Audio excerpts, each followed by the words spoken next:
welcome everyone to the second episode of the Fitzness Academy Podcast. I am very gratefully joined by Christopher Gibson. I'm very, very honoured to have him on the podcast. Ex-Nottinghamshire Batsman. Obviously, well, I don't believe ex-batsman going to be very much longer, but little plug there. Hopefully, season goes well for him. Definitely think it will. Training hard for sure. But welcome, Christopher. Obviously, Chris has played 168 test matches. Oh, sorry, that's Ricky Ponting. Sorry, my bad. Wrong stats. Now, I'm joking. Only joking. Nah, but obviously, Chris, ex-Nottinghamshire Batsman, absolute ton full of experience. Really, really grateful to have him on the podcast. Welcome.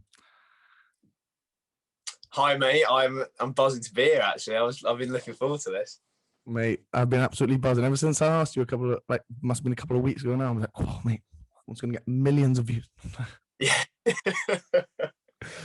But I've had a great response from the first one so far. Obviously, I'm no Joe Rogan, but we're getting somewhere. Maybe give me 5 years. Give me 5 years. But obviously, great response so far, and hopefully, this one going to be using Gibbo, using for all he's got, using him. No, I'm joking. Obviously not. But obviously glad to present such a good sort of guest with me. So Gibbo, start off, mate. Don't know if you saw the last podcast, but you need to tell us a joke, mate. If that's your buy-in, you need to tell everyone what you're about. This judges you for the entire episode. I'm a massive fan of dad jokes, to be honest with you, mate. Same here, mate. I went fog hunting the other day. I missed.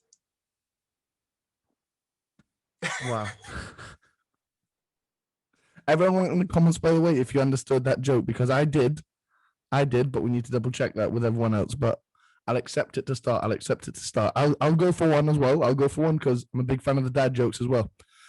Where would you find flying rabbits, Gibbo?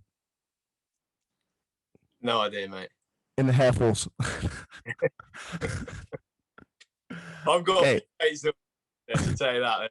Not a dad joke. All right, we're going to crack on. Tell us a little bit about you to start.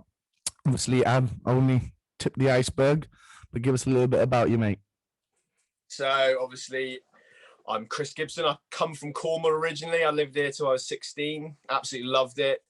Loved Cornwall massively. And then when I was about 16, that was when cricket sort of took off for me. Moved to Nottingham, went to school up there, boarding school up there, whilst linked with Notts, and then lived in Notts for 4 or 5 years actually. 2 of them at school and a few in a house that was made for the sort of academy players that were moving up, and honestly some of the best times of my life in that place.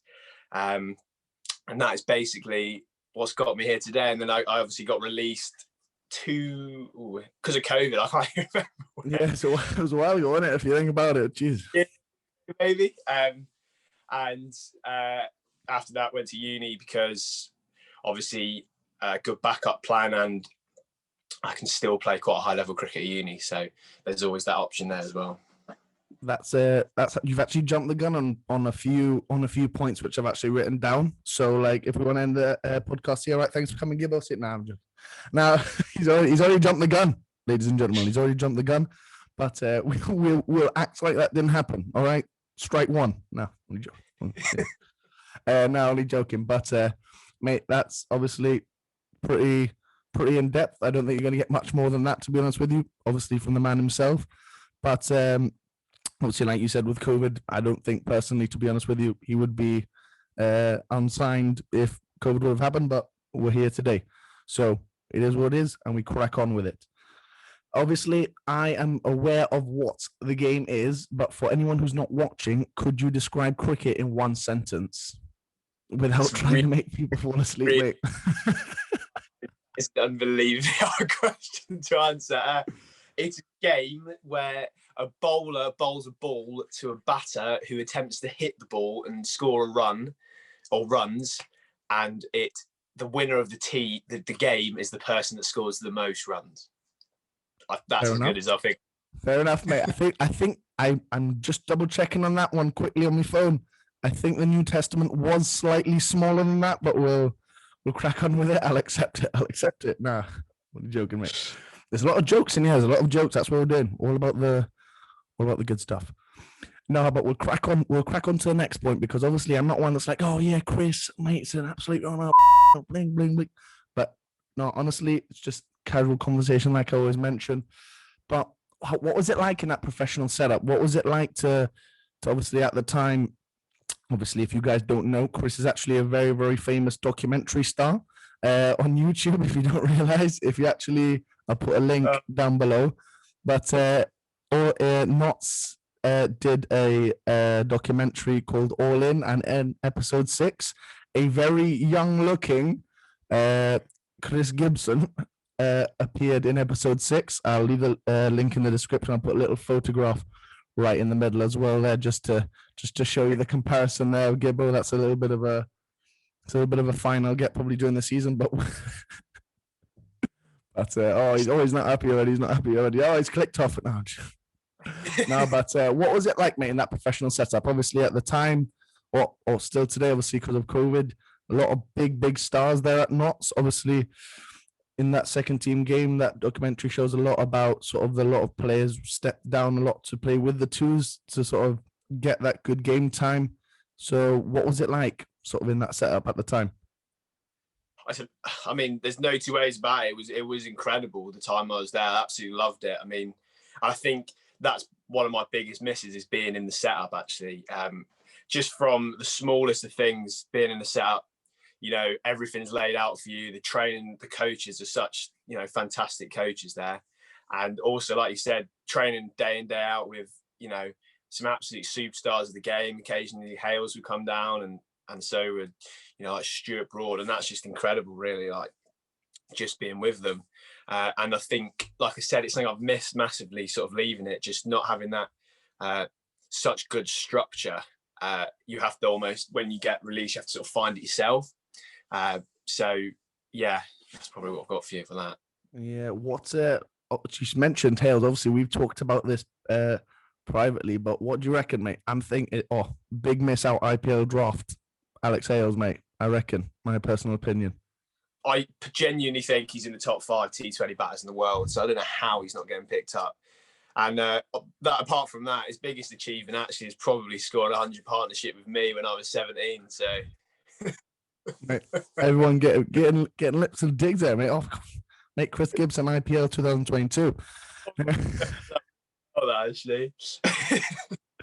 Oh no, mate, but no, that's amazing. Obviously, to have you on today and describing all that is absolutely amazing for any of these young cricketers that are watching. Obviously, obviously over in the UK, obviously we're still pretty new. Obviously, we've missed out the entirety of last season, but obviously over here in Gibraltar, I've got a lot of young cricketers that sort of follow me or sort of with sort of Gibraltar cricket. So I think you giving that insight is amazing, to be honest with you. But, you know, like you mentioned, obviously having that great setup, can you describe sort of, obviously it's going to be pretty tough, but can you describe that feeling, obviously, when that was cut short, if you like? Because I think obviously I think cut short is probably the right word, but I think obviously at the time I'm I admire a lot how you've bounced back from that. But at the time and in that moment when you were told obviously that sort of time in the setup had come to an end, what was your feelings about that?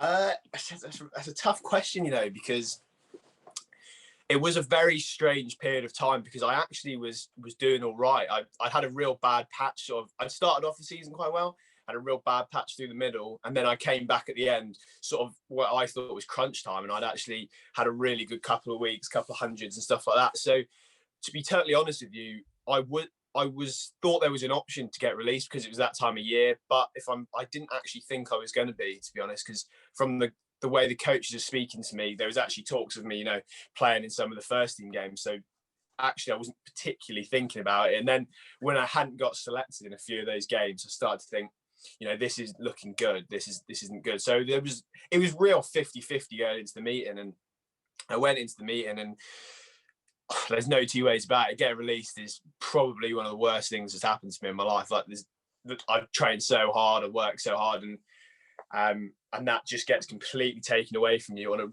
on quite a. I think even they was a very close decision. They said this to me a lot, that it was close. They made the decision in the last few days, so it was tough because there was also, if I was really playing badly, I'd prepare myself for it, but I hadn't really prepared myself, I suppose, mentally for it. And it hit me like a ton of bricks, I think, for a few days. But luckily for me, actually, I already planned to go to New Zealand to play cricket out there, which is probably the best thing that could have happened. Right, mate. That's incredible insight, to be fair, because obviously I'm thankful enough to have excuse the cringe, but thankfully enough to have met you obviously through Swansea and Cardiff Met, and obviously on the Cardiff MCCU trials. And obviously I've heard obviously that shorter side, obviously, but you describing it obviously puts it a lot more into perspective of sort of how quick professional cricket, especially in the UK, is. I can imagine obviously everywhere else in the world it's probably similar, if not so sort of more harsh, because it's sort of that split second where every single game, you know, you can play as best as you want in the nets or in training and then have it come cut short. But like you said, I really, really admire that, how you said, like, so you had New Zealand there sort of in the already planned out. So then obviously whatever sort of the outcome that was, I suppose you could kind of switch if you like, because obviously I think at me personally, I don't know about you, I like to live in the moment. Sort of, it sounds right, quite bizarre, but like sort of it's about sort of looking tomorrow and the day after or the week after that. So like in that respect, do you reckon that New Zealand kind of kept you on the right track? Because I think there's two kind of ways you could go down. I think you could probably either go down sort of the path where you start sort of wondering why it's happened and not sort of training again, or the side that sort of you focus a lot more, I think, and you kind of improve as a cricketer because that's happened. What do you reckon that New Zealand was probably, I'm not going to say saved you, but do you reckon it helped you sort of keep on track?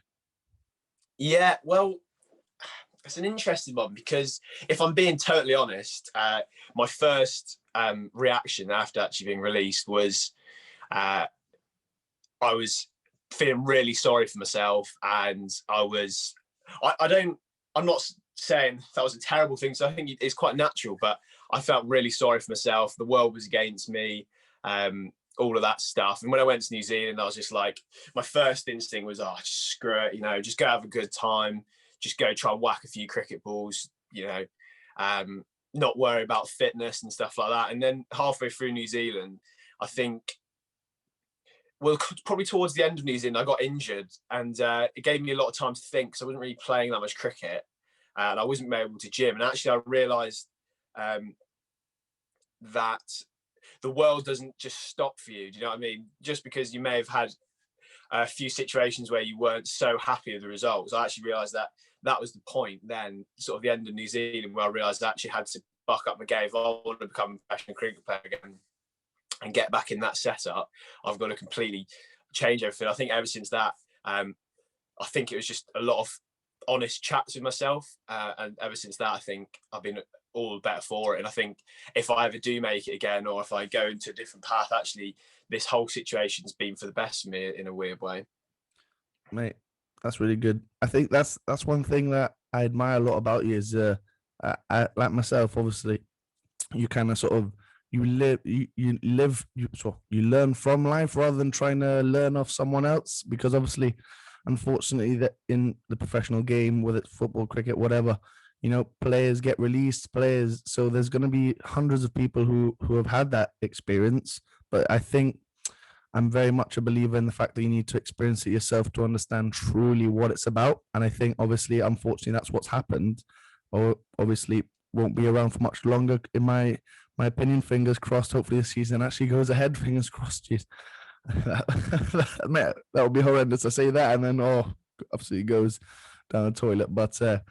But in terms of sort of bouncing back, you said after you got injured, obviously coming back from New Zealand, we'll skip COVID, obviously, because obviously that part was just null and voided, obviously, like most of sport, etc. When you came to Cardiff, and you came sort of to Cardiff Met to sort of, I suppose, look at other ventures, does it give you sort of that reassurance that sort of there are sort of programs in place to kind of help you get back in a sense straight off the bat? Because I think that's what's so good about the UK in the cricketing terms. Obviously, the when you're professional, it's pretty harsh. You know, the bad performances will sort of take effect. Obviously, not on the short run, but obviously, or in this case, obviously, it's happened sort of a little bit sort of unexpectedly. But what would do you reckon that gives you a little bit of reassurance, being like, all right, yeah, it's, you know, unfortunately I've been knocked down, but you know, I definitely can get back up. Does that give you a lot of reassurance? So much, mate. Honestly, when I was at home, sort of thinking about all of this stuff, and obviously COVID gave everyone a lot of time to think. I think what uni gave me is that option. There's so many options at uni. Like the cricket is such a high standard of cricket. I mean, realistically, it's probably as good as you're going to get after professional cricket, as well as you're doing a degree at the same time. So you've got options. There's so many options there. So it gives you that opportunity for me personally, that was like, you know, what do I need to do to get back to get better than I was before? So someone picks me up, and you know, I highlighted a few areas, and uni will help me massively in those areas. So yeah, definitely uni, I think, been amazing. Can't enjoy as much as hopefully I will, but yeah, it definitely gives a lot of people, I think, an option to bounce back, because you get a lot of players that are in a similar situation to me, and the scheme and the Cardiff Met and stuff has run so well that it gives people that option to go back into the system, which I think if they didn't have that, I can't see as many players going back in, really. No, definitely, mate. I can definitely sort of add on to that. Obviously, being grateful enough to be sort of get through to the last round of the trials. Unfortunately, not made it, but obviously that's not an issue. Hopefully, you know, I'm working hard. Obviously, got one more try next year. But what, like, sort of for me, coming from a place like Gibraltar, where sort of no disrespect to Gibraltar cricket at all, but obviously the standard is not as high. But like sort of going into an environment, and especially this year, so going into sort of an environment where I was sort of, obviously I had a few sessions with you, which was great, and then obviously going into my first trial playing against Tom Banton's brother, which was obviously Jax is a fantastic player. Obviously, it's pretty good sort of experience. So I think I think put myself in your shoes a little bit, obviously not too much, but sort of, I think that's that sort of adding on your point where you're playing against sort of the best quality players at that level, because, you know, I think you take that step down, yeah, it does give you a bit of confidence, but then obviously when you get back up to the level higher, you know, it's just going to happen again. So I think having that sort of trials system and the scheme and Cardiff Met in place is that much, has made sort of the players that have unfortunately been released that much better when they go back, which is incredible to see. But I'm really keen to know, mate, what is next for Chris Gibson? What is next? Obviously, hoping COVID gets in there and goes somewhere else. So that's a very polite term. That is a very, very polite term. What is next for Chris Gibson? Again, this is all COVID dependent, so it's a real tough one. I hopefully will obviously play for Swansea in the short term. At the start of the season, hopefully if I can get a few runs there, I have sort of got a link with Glamorgan, so hopefully after that go play some twos for Glamorgan, twos cricket there, and basically all I can do at the moment because of COVID is, you know, look day on day and just score as many runs as I possibly can. And I've always been told, I think everyone knows this, you can't turn your nose up to runs. Runs are runs, you know what I mean? Wickets are wickets. So that's the aim, just scoring as many as I can and hopefully, you know, getting picked up from there, as well as trying to get a degree at the same time. I'm finding it tough as well, trust me, but obviously we're doing our best, obviously, at the same time. I'm just going to jump back because I actually had another thought, and I think this will actually benefit a lot of players regardless of the sport.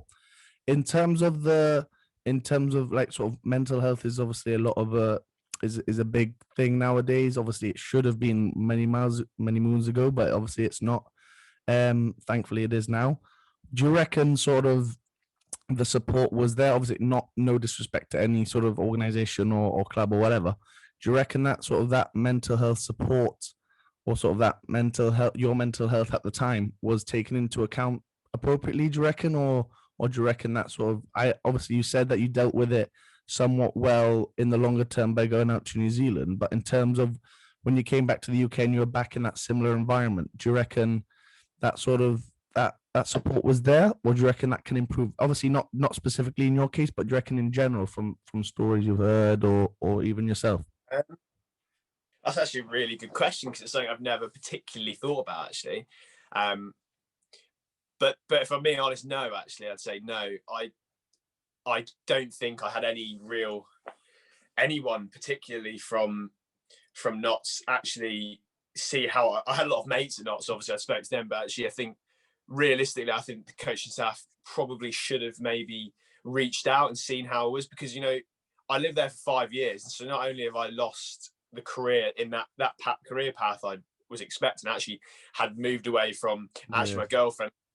All my mates have lived there. It's a life that I've lived, so it was quite a significant change in my life. And realistically, if you're being honest, it's a negative change. It's not like it's positive. I'm moving away because I'm doing something else. It was because I've been released. So I think if I didn't have New Zealand and I was stuck in wet, horrible, cold England, and that happened, I think who knows what could have happened.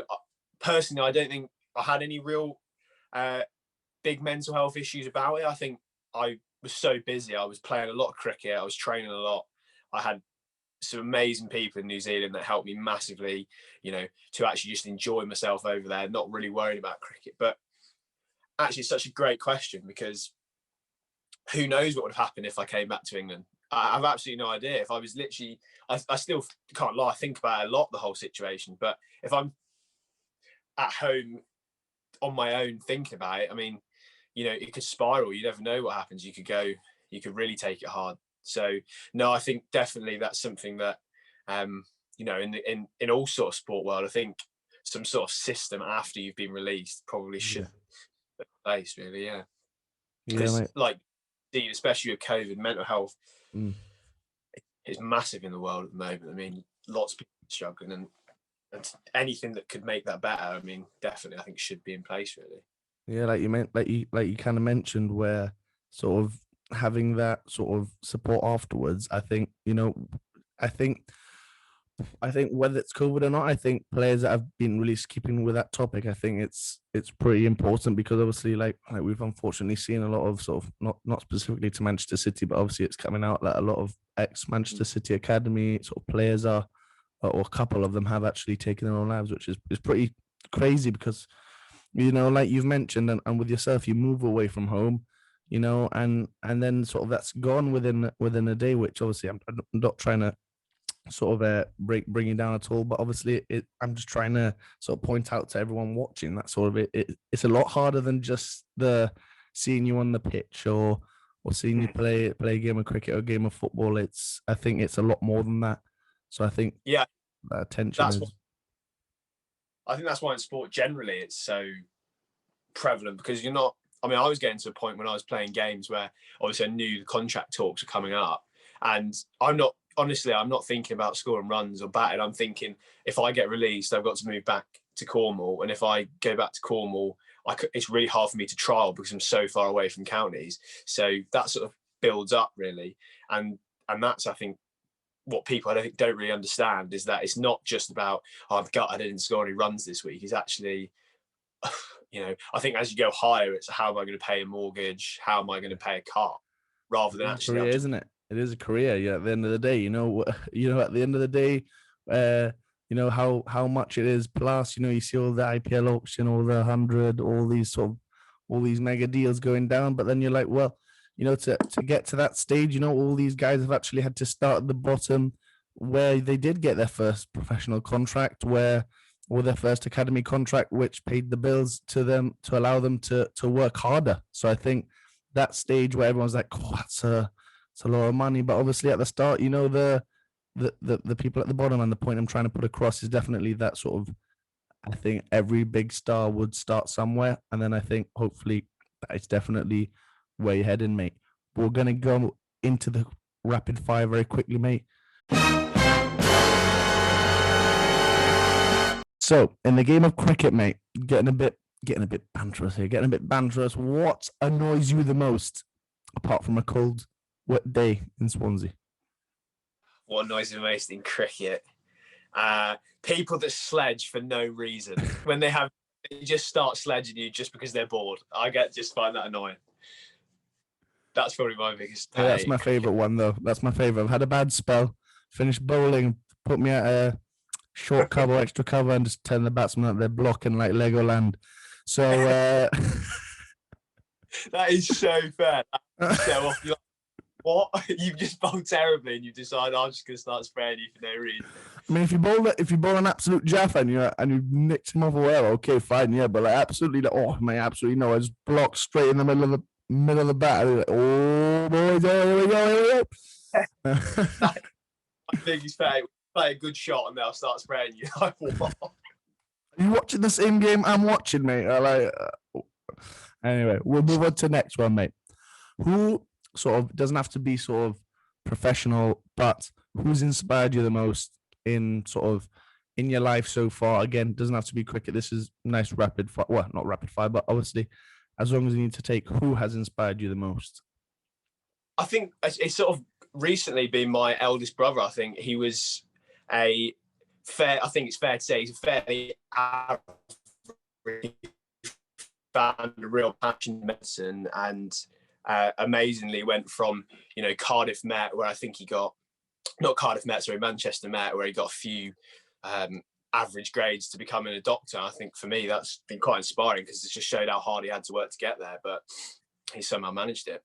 Man, I love that, especially if you're talking recently, because I like the fact that you said more recently, because I think anyone growing up can think, oh, it's Ronaldo, it's Messi, or it's sort of Glenn Maxwell, or I don't know why Glenn Maxwell came out there, but obviously in general, that was all the big stars.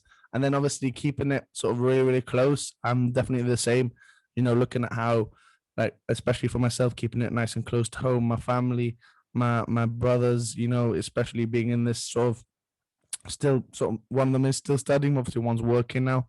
The fact that, even with COVID, you still work harder.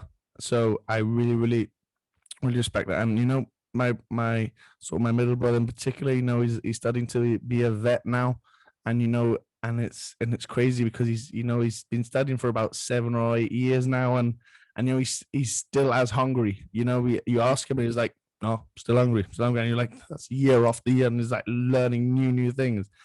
And I think that's what I love so much about that. But what about getting a bit more specific? What about what inspires you? Because obviously one thing we haven't mentioned, sort of in that much depth was, the graft off the pitch, whether it's going to the gym, whether it's eating the right food, having at some points to sort of say, no, I can't go out, or I need to, because I've got a big game or a big training session, what inspires you to keep on track? Obviously everyone has their balance, everyone goes out, everyone can have a couple of drinks, but what inspires you to keep that balance, especially, whilst you were there, what at Notts and sort of afterwards, where, in my opinion, I think you just got better? Yeah, I think one thing that definitely inspires me in a weird way is the thought of me not being my best self. I think if I say to myself, I've got a game tomorrow, all my mates going out, and I was one that everyone used to call boring for doing this, but I used to think if I go out and I'm a bit hungover the next day and I don't perform, then I look back in 20 years' time and I say, why? Like, you could have just not gone out. I mean, was it worth it? Was it worth it? I think, yeah, that's the thing. Was that night out worth it? And I always think, well, there's no point taking that risk. Massively. Another thing I always think, especially now, is because I'm massively into the working out side of things. I think there's people talk a lot about motivation at the moment. I actually find that motivation is not necessarily a thing. I think it's more discipline. So, like, I think actually it's not. I've got to a point, I suppose, now where it's not. Or am I going to do it? When I've waited, I can't be bothered. It's still going to happen because it's just it's sort of embedded in me, and I think that's sort of a part of it. Same with the cricket. It was never really an option to not do things. So it was never really like, I didn't necessarily have to be inspired. I think it was just in me. I think, I just thought, I'm going to do it. Okay, so I'm going to do the hard yard. I love what you said there, because I've said that about 15 times today, but it's true. I love what you said. So what you said about sort of the motivation, I like to agree with that, because, for example, again, this is all about you, obviously, this podcast. However, like, for example, in my shoes, I've had days where I wake up, especially on sort of the starts of the week where now I'm working with a professional team here in Gibraltar as well, sort of for the strength and conditioning side, and I wake up early in the morning, I do all my uni work, and then sort of I've got that full day ahead of me, and then sort of I'm always motivated in the morning, and then in the evening when I actually come to do the bit which I love, after that I'm absolutely drained, and I think that motivation, I think I can't remember exactly what the quote was, but I think it was that motivation is the sort of the short answer to the long question, which the answer is always discipline or something like that, which is what you said. Because obviously, I'm not saying have a strict routine, hourly and do it like that, but I think like Gibbo's mentioned, guys, I think it's really important to look past that sort of short bit of motivation that you find on YouTube when you Google motivational speeches. We've all done it. So don't lie to yourself. Everyone's done it.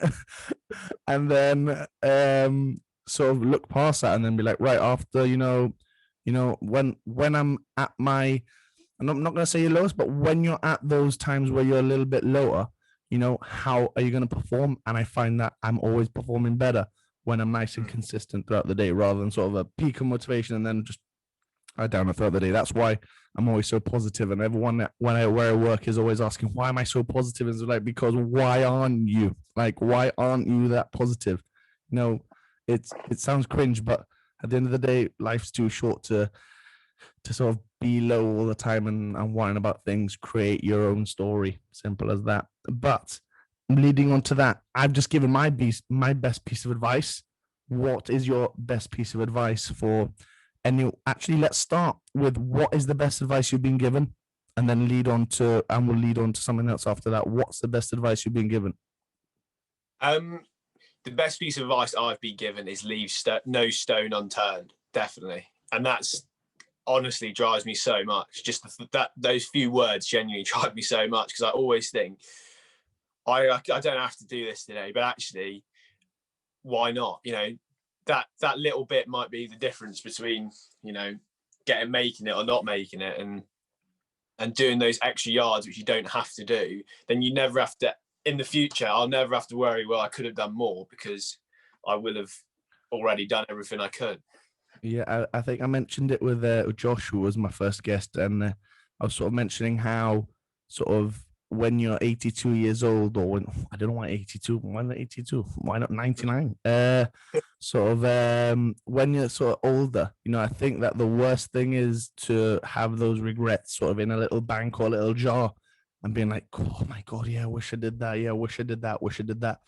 Where I think that now, I think you need to, I can't remember exactly what I told Josh, but I think it was live to make sure you have no regrets, and then live to make sure that those regrets are never ever there. Because then I think everyone as well focuses when you're in 80 odd or later on in life, but nowadays you can still have regrets, being like, oh, I wish I would have gone to the gym that day. Now I'm not feeling as strong. So I think the short term as well, apart from being so long term, I think it's really important to look at the short term regrets as well. But cracking on, because we're running out of time, I don't want to take up too much of your time. Gibbo, any advice for not just any young cricketer out there, but anyone in general? I think let's start off with a younger cricketer, and then we can finish off with anyone else. I think, like I've said all along, it's just leaving no stone unturned. Do those extra yards. That's what makes the difference between a talented player and a really, really good player, is the people that do those just small extra things. There's a few lads I've seen who've gone on to make it that have done that, and they've genuinely got there through sheer hard work. And people might not think it actually happens. There's going to be a lot of talented players who are probably more talented than me or you or anyone. But if you work harder than them, they'll fall off the pedestal eventually, and that's when you have a chance to take over. Yeah, I think it's sort of consistency, is it as well? I think, going a little bit off topic, but we'll finish off sort of with that last little bit of point. But sort of having being really, really consistent, like you said, I think you're, in a sense, if I compared someone to you, sort of you and someone who's already made it, or someone for example, not just for example at a professional club, I think you're that little bit more dangerous at the moment. I think because obviously you've had that knockback so soon, and then once you've had that knockback, you can sort of, the only way is up from here. Whereas that person is hopefully, so obviously in a better world we wouldn't want anything to happen like that. But I think that's why you're so dangerous, mate. And I think that is why you will not see. You will not see. Oh, finished well. All right, see you later, guys. Now, I think this is why you will not see the last of Chris Gibson on your screens. Everyone, thank you very, very much for listening. Gibbo, thank you so much. You're an absolute legend for coming on. It's an absolute honor. Obviously, we've just started, and I've had such a good guest on already. So, Chris, thanks very much. Obviously, as you probably have seen already, by the time this podcast goes out, Chris is now a Fitzness Academy athlete right there. Obviously the post has come out by now. So Chris, thanks very much for everything, mate. And I can't wait, to see what's coming up next for you, bud. Awesome, mate. Thanks so much for having me. I've really enjoyed this massively. No worries at all, bud. No worries at all.